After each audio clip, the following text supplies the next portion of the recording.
Hello everybody, we're already on chapter 7 now. Right, let me just quickly summarise chapter 6. I'm not going to summarise all of it, I'm just quickly letting you know that it finished with the fact that she had this horrendous headache that she called the apocalyptic pain.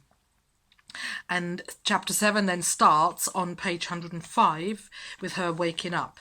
That's where I'm going to read you a little section, and I'll stop in between to give you a little summary and then read another 2 sections. This particular chapter 7 is not as long, it only goes until page 113, so it's not that many pages, but I hope you enjoy anyway. So let me start. Chapter 7. Bear with me. Here we are. I screamed to wake up my parents, and they burst into the room, but there was nothing they could do to dim the supernova exploding inside my brain, an endless chain of intracranial firecrackers that made me think that I was once and for all going, and I told myself, as I've told myself before, that the body shuts down when the pain gets too bad, that consciousness is temporary, that this will pass. But just like always, I didn't slip away. I was left on the shore with the waves washing over me, unable to drown. Dad drove, talking on the phone with the hospital, while I lay in the back with my head in Mum's lap. There was nothing to do. Screaming made it worse. All stimuli made it worse, actually.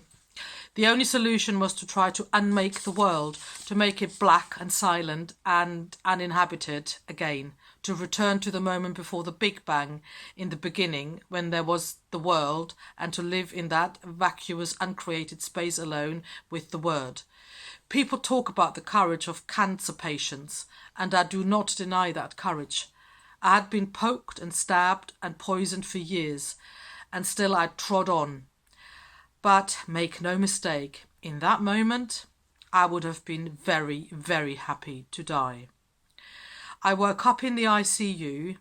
I could tell I was in the ICU because I didn't have my own room, and because there was so much beeping, and because I was alone.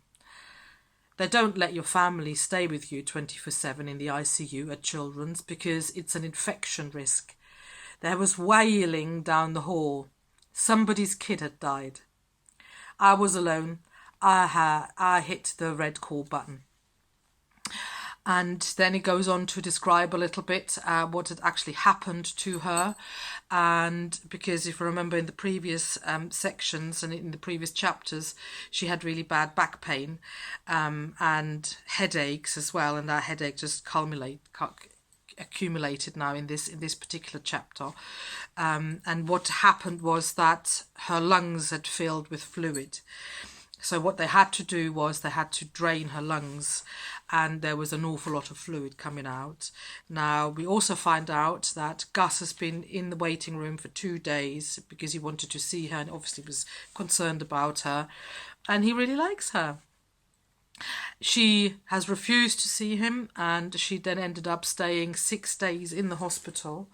And finally, after the 6 days, she had a shower, and then her mum asks her a question. You can guess what that is, and that's where I'm going to restart again on page 109. Mum asked, "Do you want to see Augustus?" "I guess," I said after a minute. I stood up and shuffled over to one of the moulded plastic chairs against the wall, tucking my tank beneath the chair. It wore me out. Dad came back with Augustus a few minutes later. His hair was messy, sweeping down over his forehead. He lit up with a real Augustus Waters goofy smile when he saw me, and I couldn't help but smile back. He sat down in the blue faux leather recliner next to my chair. He leaned in toward me, seemingly incapable of stifling the smile. Mum and Dad left us alone, which felt awkward. I worked hard to meet his eyes, even though they were the kind of pretty that's hard to look at. "I missed you," Augustus said. My voice was smaller than I wanted it to be. "Thanks for not trying to see me when I looked like hell. To be fair, you still look pretty bad." I laughed. "I missed you too. I just don't want you to see all this. I just want, it doesn't matter. You don't always get what you want. Is that so? He asked. I'd always thought the world was a wish-granting factory. Turns out that it's not the case, I said. He was so beautiful. He reached for my hand, but I shook my head. No, I said quietly. If we're going to hang out, it has to be like not that. Okay, he said. Well, I have got good news and bad news on the wish-granting front. Okay, I said. The bad news is that we obviously can't go to Amsterdam until you're better. The genies will, however, work their famous magic when you're well enough. That's the good news. And I'm going to stop there because I want you to think about this particular one. Is it good news? Or is there any better news to come? Or is there bad news? Next thing that happens is he's received a letter from Mr. Van Houten, the author of her favourite book. Do you remember? That's why they want to go to Amsterdam.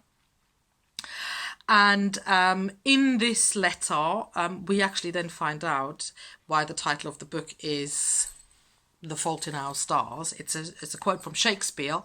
The quote is, "The fault, dear Brutus, is not in our stars, but in ourselves." So the quote is actually flipped around, and the opposite is quoted as the title for this particular, for our book here that we're reading. Just thought that was quite interesting. Anyway, so then Mr. Van Houten explains and talks an awful lot about death and dying, because I think Augustus must have written to him saying that he's quite concerned about Hazel. She was really, really, really touched by the Mr. Van Houten's response, and as a result of that, what she does is she has the following conversation. It's just a brief bit. It's the last bit of the chapter, page 113, and I'm going to read the last little paragraph out to you now. It was really written by him. I licked my finger and dabbed the paper, and the ink bled a little. So I knew it was real. "Mum," I said. I did not say it loudly, but I didn't have to. She was always waiting. She peeked her head around the door. "You okay, sweetie? Can we call Dr. Maria and ask if international travel would kill me?" And I'm going to leave it there. Next bit you're going to see from me is my little task clip. I hope you enjoyed that, and I'm looking forward to doing or reading chapter 9 with you. Look after yourself, stay safe, and lots of love. Bye.